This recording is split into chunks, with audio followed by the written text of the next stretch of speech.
वादों को और मोदी के नाम पर वोट देना बंद करें, क्योंकि मोदी सेंटर में अगर आपके वहां पर बैठे हैं तो आपको पता है कि पूरे देश में इस वक्त क्या चीजें चल रही हैं। हमारे पूरे देश आज जिस हालत में है, जो दिमाग में लोगों के एक जो वो एक कीड़ा जो है इन्होंने भरा है, उसको निकालना बहुत जरूरी है। क्योंकि देखिए, आपका धर्म एक अलग जगह है, लेकिन जब राजनीति की बात आती है तो वहां पर धर्म का, मैं कहती हूँ कि जो इस्तेमाल करता है वो सबसे बड़ा अधर्मी है।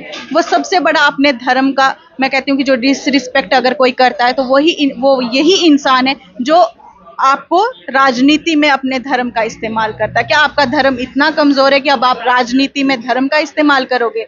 आपको मुद्दे क्या कम पड़ गए? क्या महंगाई, बेरोजगारी, बिजली, पानी, हमारे इलाके, आप कहते हो कि डिजिटल इंडिया आपने बनाया है, लेकिन आज भी हमारे लोग जो बेसिक सुविधाएं हैं उसी के ऊपर लड़ रहे हैं। तो कौन से आप डिजिटल इंडिया की बात कर रहे हो? बनी में मैं आप लिख के इनके लीडर हैं, किसी से बात कर लीजिए कि अगर 10 रुपए का काम भी इन्होंने अगर बनी में किया है, चाहे इनकी डीडीसी हो, चाहे इनके एमएलए हो, चाहे हमारे एमपी साहब हो, एक भी काम इन्होंने हमारे बनी में नहीं किया है। और वोट ये किस नाम पर लेते हैं? वो मोदी जी के नाम पर आएंगे और वोट लेंगे और अपना चोला उठाते हैं झोला और चल देते हैं कि अब हमें वोट मिल गया, 5 साल अब हम आराम करेंगे और उसके बाद दोबारा आएंगे, फिर से कोई बहाना बनाएंगे, लोगों को बेवकूफ बनाएंगे और फिर से वोट देंगे। लेकिन कांग्रेस का एक युवा चेहरा इस समय हमारे साथ है। काजल राजपूत जी हैं, जो बनी से आती हैं और कांग्रेस की दावेदारी जो है वो काफ़ी ज़्यादा मजबूत है। जम्मू कश्मीर में कांग्रेस ये साफ कर चुकी है कि आने वाले विधानसभा चुनावों में कांग्रेस जो है वो अपनी सरकार बनाएगी। और काजल जी जो है वो बनी से आती हैं और बनी से इनकी दावेदारी जो है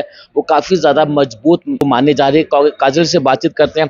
मैम, पहले स्वागत करूँगा आपका। धन्यवाद, धन्यवाद। अब विधानसभा चुनावों की बात की जाए तो उसका बिगुल जो है वो बज चुका है और 3 फेजेस में विधानसभा के चुनाव जो है वो होने जा रहे हैं। बनी से आप आती हैं और बनी विधानसभा क्षेत्र की बात की जाए तो हमने ये सुना है कि आपकी दावेदारी जो है वो काफ़ी ज़्यादा मजबूत है।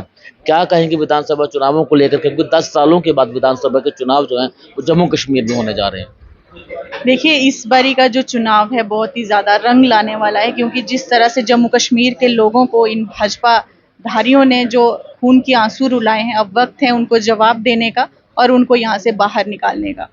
इस बार की जो कांग्रेस की तैयारी है पूरी भरपूर है। कांग्रेस ने जो जितने भी कैंडिडेट हैं या जितनी भी हमारी डिस्ट्रिक्ट लेवल की कमेटीज हैं, जम्मू कश्मीर की जो हमारी कमेटीज है, जो हमारे लीडर हैं, वर्कर्स हैं, सब ने बहुत मेहनत की और इस बार का रिजल्ट बहुत अच्छा आएगा, आपके सामने रहेगा। मैं अपनी कॉन्स्टिट्यूंसी बनी की बात करूंगी। मैंने डीडीसी के चुनाव लड़े, उसके बाद हम ग्राउंड पर रहे, उससे पहले भी एज अ सोशल एक्टिविस्ट हमने लोगों के हित में बहुत ज्यादा काम किए हैं, आवाज उठाई है। हमेशा जो लोगों के हित की बात होती है हमेशा से उठाई है। अब देखिए, हमें कांग्रेस पार्टी पर पूरा विश्वास है कि वो सही डिसीजन लेंगे। अब आप मैंडेट की बात कर रहे हो तो हमें पूरा पता है कि हमने वहां पर काम किया है, लोगों के साथ हमेशा खड़े रहे हैं। चाहे वो हमारे महंगाई को लेकर प्रोटेस्ट करना हो, चाहे वो हमारे युवाओं के रोजगार के लिए को लेकर बात करनी हो, या चाहे हमारे हॉस्पिटल की हालत देख लीजिए, चाहे शिक्षा के लिए हो, हमने हमेशा आवाज उठाई है लोगों के हित में और हमेशा लड़ाई लड़ी है और पार्टी को मजबूत बनाए रखने के लिए हमने पूरी कोशिश की है अपनी तरफ से। अब देखेंगे कि क्या इसका जो है रुझान रहेगा और लोगों को इस बारी पता है कि हमें क्या करना है। क्योंकि हर बारी लोग आप लोगों को 1 बारी 2 बारी 3 बार मूर्ख बना सकते हो, लेकिन बार बार अगर आप उनके एक ही घाव पर बार बार चोट देते रहोगे तो वो जख्म नासूर हो जाएगा और वो बुरी तरह से फटेगा। अब वही चीज यहाँ पर आएगी और इस चुनावों में वो देखने को मिलेगा किस तरह से भाजपा की जो है सफाई यहाँ से होती है। एक तरफ भाजपा ये दावे कर रही है कि जम्मू कश्मीर में अब शांति बहाल हो चुकी है, धारा 370 के समापन के बाद आतंकवाद खत्म हो चुका है। लेकिन अगर जिला कठुआ की बात की जाए तो वहाँ पर आतंकी गतिविधियाँ जो हैं वो बढ़ी हैं।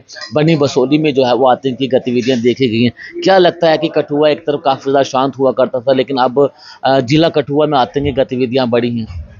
देखिए, आतंकी गतिविधियां 370 जब भाजपा ने हटाया, बड़े ढोल नगाड़ों के साथ लोगों ने स्वागत भी किया, हमारे खासकर जम्मू वासियों ने, कि अब आतंकवाद तो पूरी तरह से खत्म हो जाएगा। और मैं आपको उसका मैं आपको रिजल्ट बता देती हूँ, सबके सामने भी है, लेकिन मैं एक बार रिपीट करना चाहूंगी। जम्मू कश्मीर, हमारा जम्मू बहुत शांत था। जम्मू में हमने कहीं, हाँ, रेयरली ऐसे केसेस सुने थे कभी कभार कि जम्मू में कहीं पर कोई आतंकी हमला हुआ या कहीं पर कुछ ऐसी चीज हुई है। लेकिन आज हमारे जैसे इलाकों में, बदनोता मेरी कॉन्स्टिट्यूंसी में आता है, वहां पर हमला हुआ, हमारे जवान वहां पर शहीद हुए, उसका जवाब कौन देगा? आज हमें कंपेन करना, बाहर निकलना तक इतना मुश्किल हो गया है। लेकिन कहाँ गए ये जो भाजपा के जो दावे करती थी कि हमारा बहुत शांत इलाका है, अब ये आतंकी तो कहीं दिखेंगे नहीं, ये हमले अब बिल्कुल शांत हो जाएंगे, लेकिन उसके बाद जो कश्मीर में टारगेट किलिंग बढ़ी, उसका जवाब कौन देगा। अब जो जम्मू की हालत जो अभी हो रही है, हर इलाका इतना ज्यादा, मैं कहती हूँ कि हर जगह मूवमेंट है, वो जवाब किसको देना है? वो इन्हीं का एलजी प्रशासन देंगे, या हमारे मोदी जी देंगे, या जतेंद्र सिंह जी देंगे, इनके लीडर्स देंगे? अगर इन पे अगर हम सवाल करते हैं तो ये कहते हैं कि ये हम, वैसे तो ये अपोजिशन को हमेशा टारगेट करते हैं, खुद ये पावर में रहकर अपोजिशन से सवाल करते हैं। ये नया रूल इन्होंने स्टार्ट किया है कि हम पावर में रहेंगे, लेकिन सवालों के जवाब जो है वो आप अपोजिशन से लो, क्योंकि वो सारी प्रॉब्लम्स जो है वो अपोजिशन छोड़ के गई है, इनसे कुछ बात मत करो, क्योंकि ये लोग फिर आपको भी आपको देशद्रोही आपको वो कर देंगे, घोषित कर देंगे, आपको जेलों में डाल देंगे, ये इसके सिवा और कुछ नहीं कर सकते। और अभी आप देख लीजिए, हमारा इलाका इतना, मैं कहती हूँ कि बनी हमारा इतना खूबसूरत इलाका है, वहां पर टूरिज्म इतना ज्यादा, लेकिन इस बार आप टूरिज्म की बात, काजल जी, मैं इसी पे आना चाहता था। बनी बसोली की बात की जाए तो बड़ा ही खूबसूरत ये जगह है, और ये अनएक्सप्लोर जगह है, इसे एक्सप्लोर नहीं किया गया। अगर बसोली के जिसे मिनी गोवा कहा जाता है, पूर्वी इलाके की बात की, उसे डेवलप नहीं किया गया।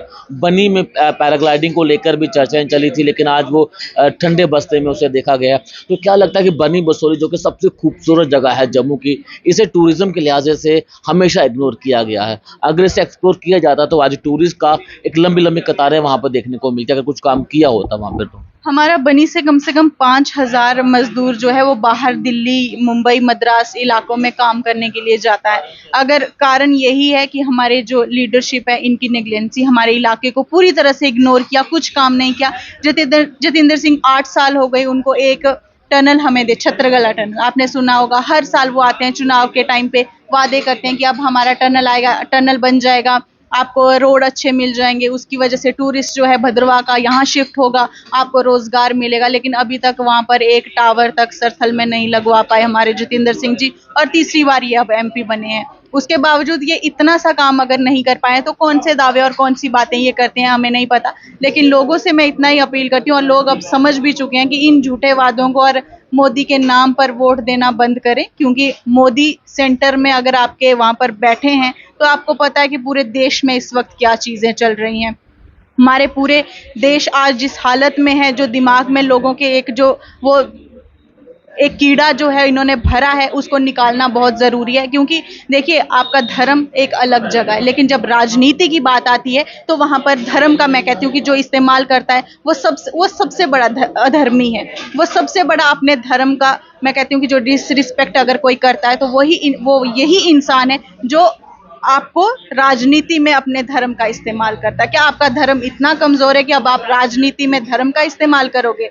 आपको मुद्दे क्या कम पड़ गए? क्या महंगाई, बेरोजगारी, बिजली, पानी, हमारे इलाके, आप कहते हो कि डिजिटल इंडिया आपने बनाया है, लेकिन आज भी हमारे लोग जो बेसिक सुविधाएं हैं उसी के ऊपर लड़ रहे हैं, तो कौन से आप डिजिटल इंडिया की बात कर रहे हो? आप जम्मू को स्मार्ट सिटी कहते हो, आप बारिश होती है, आप रोड हर जगह देख लीजिए, रोडों में जैसे स्विमिंग पूल बने हैं, यहाँ पर कौन सी स्मार्ट सिटी की आप बात कर रहे हो? मेट्रो की आप बात करते हो, कहाँ पे वो चलती है? कि अपने ही बिल्डिंग में आपने लगाई होगी तो नो डाउट हो सकता है, क्योंकि जिस तरह से अपनी बिल्डिंग है इन्होंने, अब व्हाइट हाउस हर जगह जगह इन्होंने बनाए हैं, तो करप्शन तो भरपूर इन्होंने की है। उसके बाद लोगों की अगर हित की बात आती है तो सिर्फ लॉलीपॉप इन्होंने लोगों के दिए हैं। हमारे बनी में, मैं आप लिख के इनके लीडर हैं, किसी से बात कर लीजिए कि अगर 10 रुपए का काम भी इन्होंने अगर बनी में किया है, चाहे इनकी डीडीसी हो, चाहे इनके एमएलए हो, चाहे हमारे एमपी साहब हो, एक भी काम इन्होंने हमारे बनी में नहीं किया है। और वोट ये किस नाम पर लेते हैं? वो मोदी जी के नाम पर आएंगे और वोट लेंगे और अपना चोला उठाते हैं झोला और चल देते हैं कि अब हमें वोट मिल गया, 5 साल अब हम आराम करेंगे, और उसके बाद दोबारा आएंगे, फिर से कोई बहाना बनाएंगे, लोगों को बेवकूफ बनाएंगे और फिर से वोट देंगे। लेकिन हम लोगों को ये चीजें समझनी है, लोगों के बीच हम हमेशा जाते हैं, लोगों को अवेयर भी करते हैं इन चीजों से कि अपने हित की बात करिए, जो आपके लिए सही है, जो आपके बच्चों का आगे भविष्य सही करे, उन चीजों पे आप बात करिए। अगर कोई लीडर आता है तो अपने मुद्दे रखिए, अपनी बातें रखिए, अगर वो कोई काम करता है तो आप वोट दीजिए। लेकिन इनके लीडर ने, हमारे बनी में कुछ नहीं दिखता कि इनके लीडर्स किसी एक ने भी कोई काम किया हो। आखिरी सवाल मैं आपसे ये करना चाहूंगा, अगर कांग्रेस आपको बनी से मौका देती है और अगर जीत कर अगर आप सामने आती हैं, तो बनी में ऐसी कौन कौन सी चीजें हैं जिसे आप डेवलप करना चाहें? ऐसे कौन से काम रुके हुए हैं जिन्हें आप पूरा करना चाहेंगे आप? देखिए, हमारा सबसे बड़ा इस बार का मुद्दा जो है वो हमारा पहाड़ी स्टेटस है। जो बनी को पहाड़ी स्टेटस की डिमांड हमारे लोग करते रहे, लेकिन हमें नहीं मिला, क्योंकि किसी ने आगे बात ही नहीं, किसी ने कोई फाइल बना के या आगे देना ज़रूरी नहीं समझा। उसके बाद हमारे हॉस्पिटल्स की हालत इतनी ज़्यादा ख़राब है, हमारे पास बिल्डिंग्स अगर कोई टूटी-फूटी हैं भी हैं, तो हमारे पास ज़ीरो स्टाफ है वहाँ पर। हमारे लोगों को इतनी दिक्कत आती है, हमें हमारे सारे पेशेंट्स को रेफ़र किया जाता है, रास्ते में आधे पेशेंट दम तोड़ देते हैं। उसके ऊपर मैं काम करूँगी। हमारी जो स्कूली व्यवस्था है उसको ठीक करने की कोशिश करूँगी। जो हमारे वहाँ पर स्टाफ बिल्कुल भी नहीं है, लेकिन उसके लिए आपको रोज़गार जो है वो तैयार करना पड़ेगा, जिसको पूरी कांग्रेस पार्टी जो है अगर दमखम से लड़ेगी, और डेफिनेटली लड़ेगी, क्योंकि कांग्रेस पार्टी ने हमेशा रोज़गार देने की बात की है। आज हमारा युवा दर-दर भटकता है, आज इतने सुसाइड रेट इतना ज़्यादा बढ़ गया है, तो वो इसी वजह से हमारी कांग्रेस पार्टी उसके लिए फाइट करेगी। और मैं अपने बनीवासियों के लिए, ये हमारे मेन मुद्दे यही हैं। हमारा पहाड़ी स्टेटस हो गया, हमारे हेल्थ जो चिकित्सा की हमारी बिल्डिंग है या स्टाफ है, उसके लिए हम फाइट करेंगे। हमारी रोड कनेक्टिविटी, हमारे नेटवर्क या हमारा एम्प्लॉयमेंट के लिए जो हमारे डेवलपमेंट की जो हम ज़रूर बात रखेंगे। हमारे इलाके बहुत ज़्यादा खूबसूरत है, लेकिन वहाँ पर रास्ते नहीं है, नेटवर्क नहीं है, जो इशू वहाँ पर आते हैं, उस वजह से जो है टूरिस्ट वहाँ आने से कतराता है। तो इसके ऊपर हम लड़ाई लड़ेंगे, और अपने मैनिफेस्टो में भी हमने ये चीज़ें रखी हैं, और उसके लिए हम दमखम से अपना जोर लगाएंगे और लड़ाई लड़ेंगे लोगों के हित के लिए। कांग्रेस की बातचीत करने के लिए तो कांग्रेस की बात की जाए तो कांग्रेस को भी अब ये समझना पड़ेगा कि युवा को जो है वो अब सामने आना पड़ेगा, और कांग्रेस युवाओं को टिकट दे, ताकि ये देश एक युवा देश और युवा ही हमारे देश को बदल सकता है। तो काजल राजपूत एक युवा चेहरा है, कांग्रेस का बनी से आते हैं, तो उम्मीद यही है कि काजल राजपूत को बनी से कांग्रेस जो है वो मौका दे सकती है। और बनी में बड़े सारे ऐसे प्रोजेक्ट हैं जो रुके हुए हैं, जिन्हें कंप्लीट करना होगा। टूरिस्ट के हिसाब से बात की जाए तो बनी बेहद ही खूबसूरत इलाका है, और कहीं ना कहीं जम्मू कश्मीर प्रशासन और जम्मू कश्मीर की तमाम सरकारों ने बनी को इग्नोर किया है। लेकिन काजल राजपूत का एक सपना है कि बनी को एक नया टूरिस्ट प्लेस बनाया जा सके। कमेंट बॉक्स में अपनी राय जरूर रखें। बन रहे पब्लिश के साथ। धन्यवाद।